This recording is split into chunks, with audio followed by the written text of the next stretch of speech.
আপনার কিছু জানা নেই, অন্তত কুল হুয়াল্লাহু আহাদ জানা নেই, এটাই প্রচার করেন। নামাজের মতো এটাই ফরজ। সবাই মিলে যদি এই দেশে ৯৬% মুসলমান আমরা এভাবে দায়িত্ব নিয়ে নামাজ ফরজের মতো কোরআনের যে কোনো বিষয় জানলেই প্রচার করতে পারতাম, তাফসীর মাহফিলে দেশে বাধা হতো না। তাহলে একজনের উপরে দিয়ে রেখেছো, যা করে করুক না।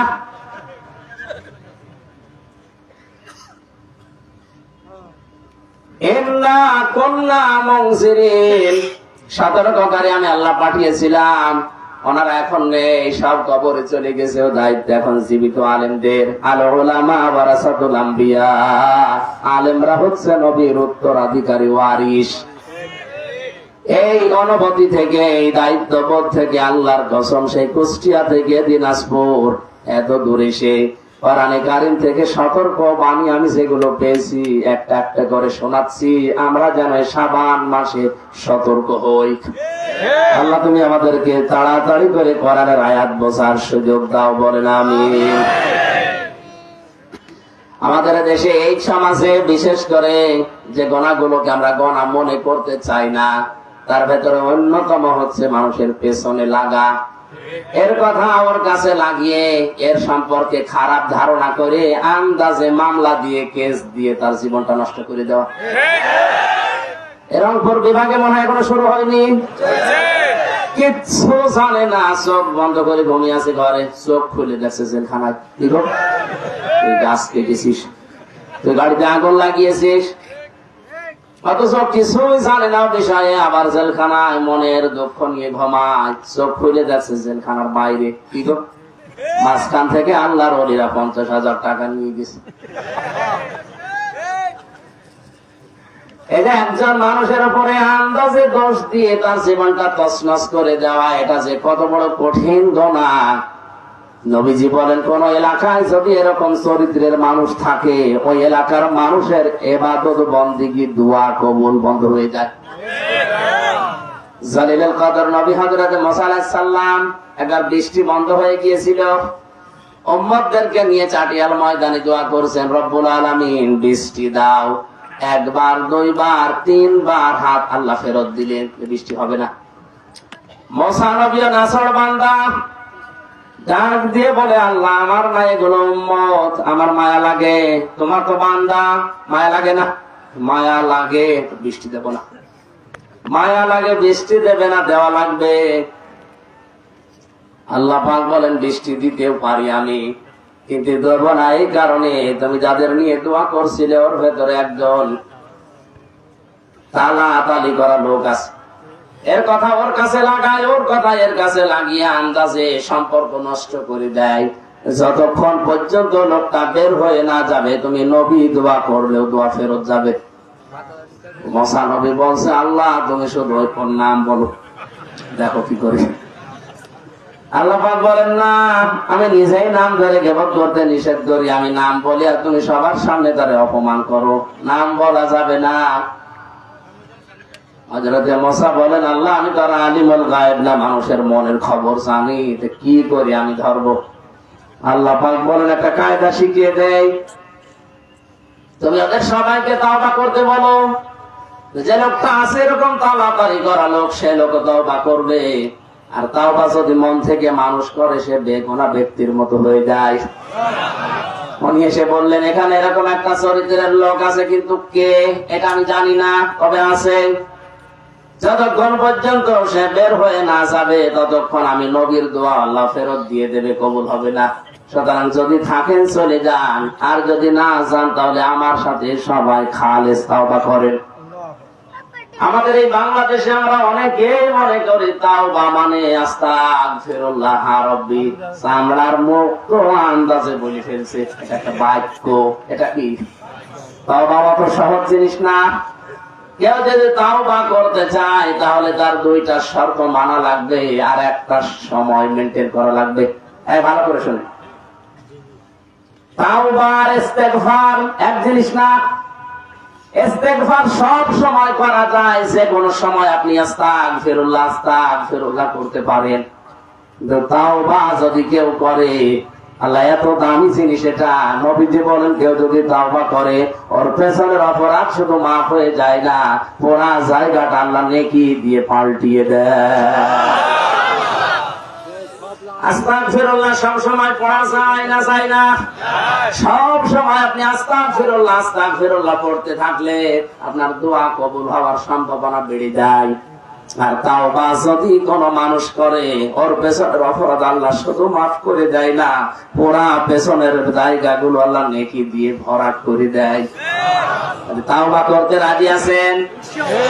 হযরতে মুসা তাওবা পড়ালেন, আমরা অনেকে তাওবা পড়িয়ে দিই বিভিন্ন দরবার থেকে যে আস্তাগফিরুল্লাহ। কোরআনে কারিমে সূরা জুমার 24 নম্বর পারা 3 নম্বর পৃষ্ঠার 12 নম্বর লাইনে আছে, আল্লাহ পাক বলেন কেউ যদি তাওবা করতে চায় তাকে 2টা শর্ত মানা লাগবে আর একটা সময় মেইনটেইন করা লাগবে। এখানে যারাই দাঁড়িয়ে আছেন তাওবা করে পেছনের অপরাধগুলো আজকেই মাফ করে ওই জায়গাটা নেকি দিয়ে পাল্টাতে চাই। বলেন বলেন বলেন, হ্যাঁ বলেন।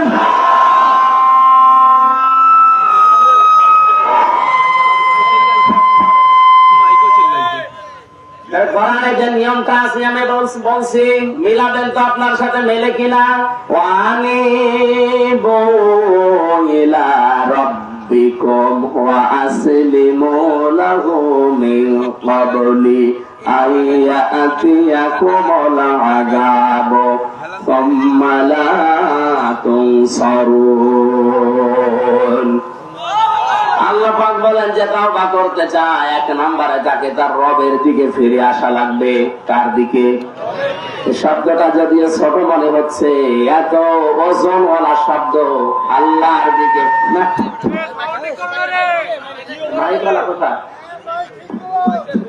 বলে তো ঝামেলা, আর আওয়াজ নেই কেন? আমার কানে আওয়াজ লাগবে, ভালো হয়ে যাচ্ছে। আওয়াজ আসবে কি করে? কয় টাকা মাইক নিস? জেলা শহরের ভালো মাইক নেবে, বাদাম বেচা মাইক না। আপনাদের এলাকার আমার বৌমা এই জন্য কিছু বলা যায় না, মাইকের অবস্থান রওশনের সাথে জীবন অবস্থা।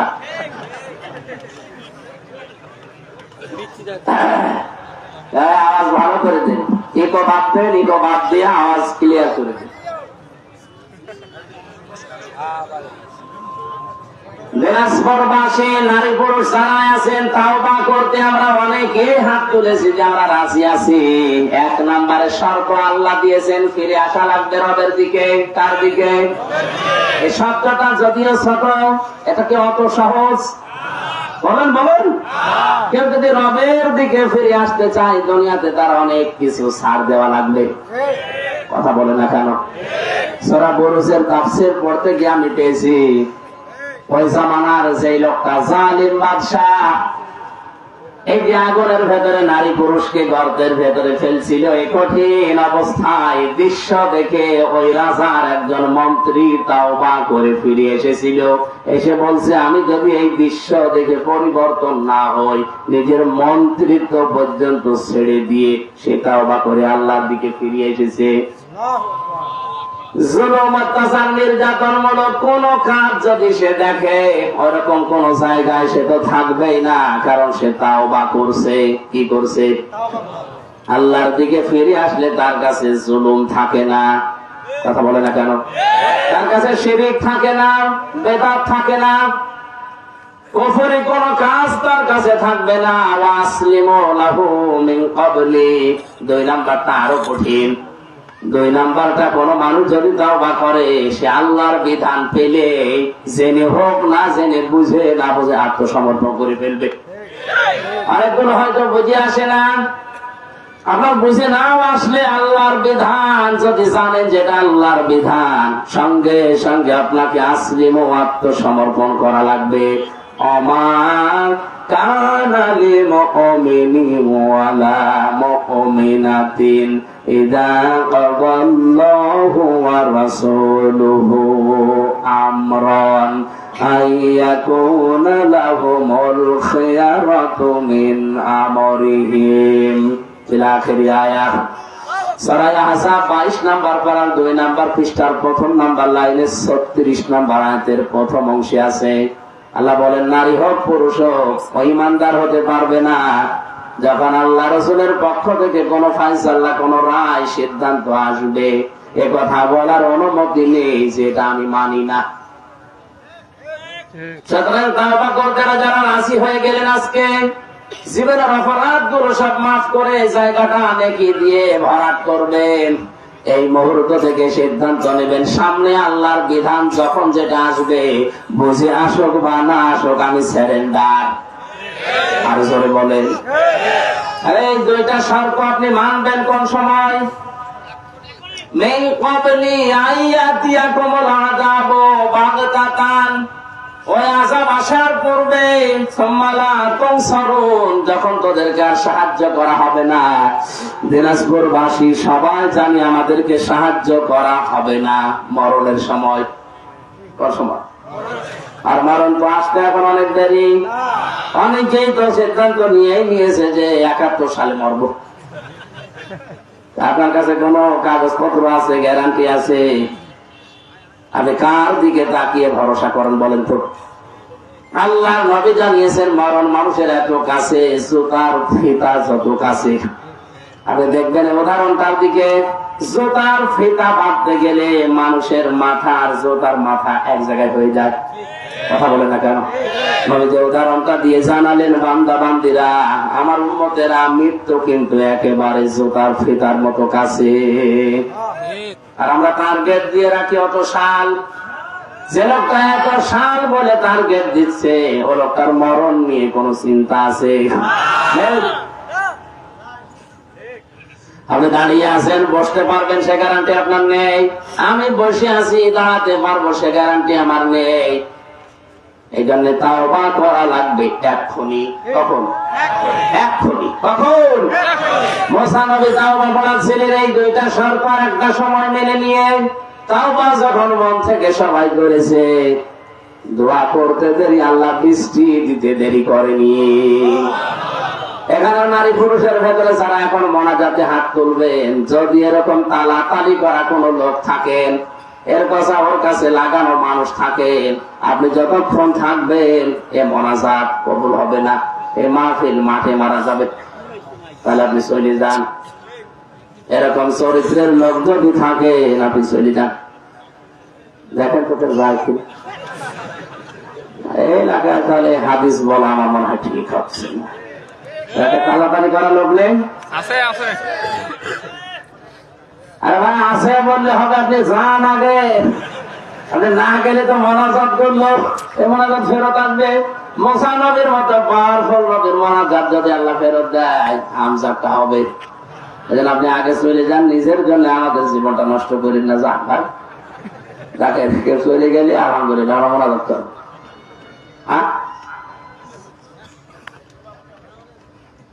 তাহলে সবে বরাত নামে আমি যেটা এদেশে আমরা পালন করে আসছি, আপনি নফল কোন কাজ যদি রোজা রাখতে পারেন, নামাজ পড়তে পারেন, কোরআন পড়তে পারেন, পড়েন, কোন অসুবিধা নেই। কিন্তু এটা গুরুত্বপূর্ণ রাত, এই জন্য ফিহা ইফরাতু কুল্লু আমরিন হাকিম।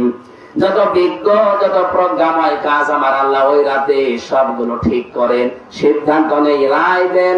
আমরাম মিন ইনদিনা, আল্লাহর যত আইন আছে আল্লাহর পক্ষ থেকে ওই দিন আমার আল্লাহ নির্ধারিত করে দেন বান্দাদের জন্য। ইন্না কুন্না মুরসিলিন, এই জন্য আল্লাহ যুগে যুগে দুনিয়ায় রাসূল পাঠিয়েছিলেন। জোরে বলেন সুবহানাল্লাহ। আল্লাহ পাক সবে বরাত নামে আমরা যেটা হালুয়া রুটি খেয়ে শেষ করে দিচ্ছি, এই জন্য দুনিয়াতে পাঠাননি। তিনি পাঠিয়েছেন তোমার আইনগুলো এই কার্যকর ভূমিকায় পালন করার জন্য। এই কোরআনে আল্লাহর ওরকম আইন আছে প্রায় 500 আইন আছে। সবে বরাত আসবে কয়েকদিন পর, আর 12-13 দিন পরে চলেও যাবে। একটা আইনও যদি আমরা পরিবার, সমাজ, রাষ্ট্রে কায়েম করতে না পারি, প্রতি বছর বছর সবে বরাত আসবে, চলে যাবে, আমাদের কোনো লাভ হবে না।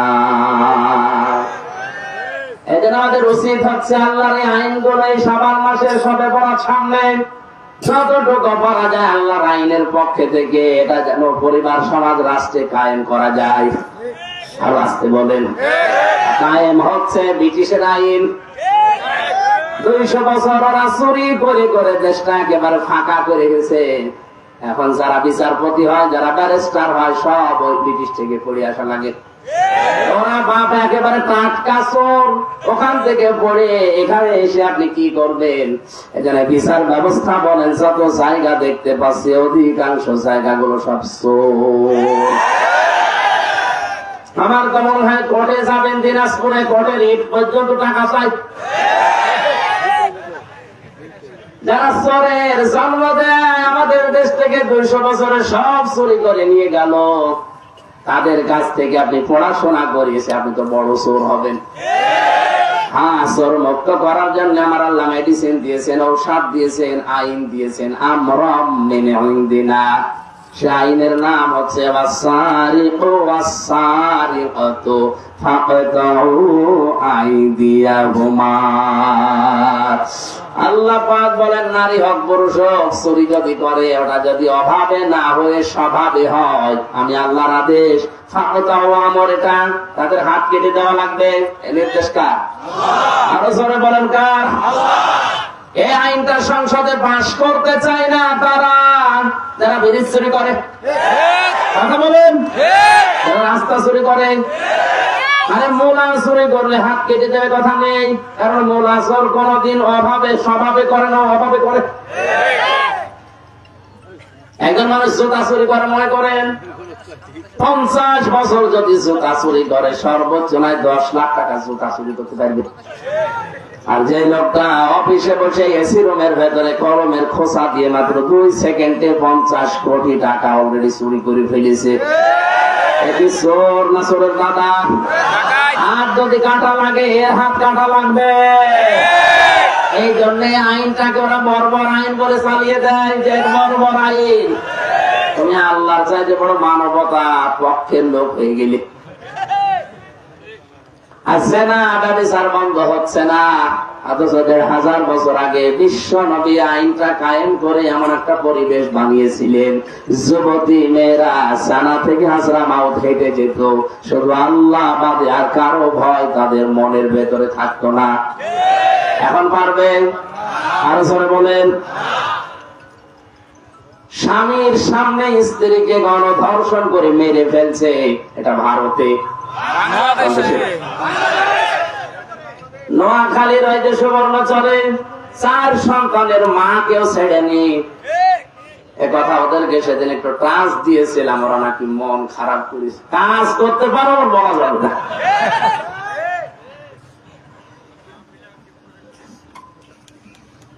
আমাদের সতর্ক হওয়া লাগবে, জেনা ব্যভিচার বন্ধ করা। আমাদের যে আইনগুলো চলছে, এইটা দিয়ে 100% সম্ভব না। 3 বছর আমি জেলের ভেতরে থেকে দেখেছি, এখানে মানুষ চোর হয়ে গেলে ডাকাত হয়ে বের হয়, ডাকাত হয়ে গেলে মার্ডার কেসের আসামি হয়ে বের হবে। কারণ যেখানে থাকতে দেয়, এক ঘরের ভেতরে হয়তো ওয়ার্ড সিস্টেমে যারা 25 জন 30 জন 50 জন করে থাকে, সেলের ভেতরে হয়তো 1 জন 2 জন। কোন চোর যদি মুরগি চুরি করে ধরা পড়ে যায়, ডাকাতের সাথে দেখা হবে, বলবে হ্যাঁ কি করেছো? বল মুরগি চুরি করতে যে ধরা পড়েছে, তুমি পাগল, আমার সাথে থাকো।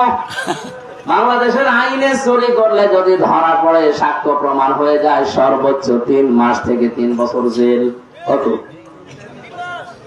3 মাস মনে করো সর্বনিম্ন। 3 মাস যদি থাকে, ওর কাছে থাকলে যে লোকটা ডাকাতি করতে গিয়ে ধরা পড়েছে, এটা এতদিন পর্যন্ত যায়নি, পৌঁছায়নি, ওখানে 3 মাস থেকে বের হওয়ার সময় ডাকাতের ট্রেনিং নিয়ে বের হচ্ছে। অনেক ছিনতাইকারীর সাথে, অনেক ডাকাতের মামলার আসামির সাথে আমি ছিলাম, আমি দেখেছি এই মানুষগুলোর চরিত্র পাল্টানো দূরের কথা, আরো বিগড়িয়ে যাচ্ছে। বলছে এবার যাই, ও শালার আমি মেরেই ফেলবো। অথচ উপরে লিখে রেখেছে এটা কারাগার না, এটা সংশোধনাগার। কিসের সংশোধন?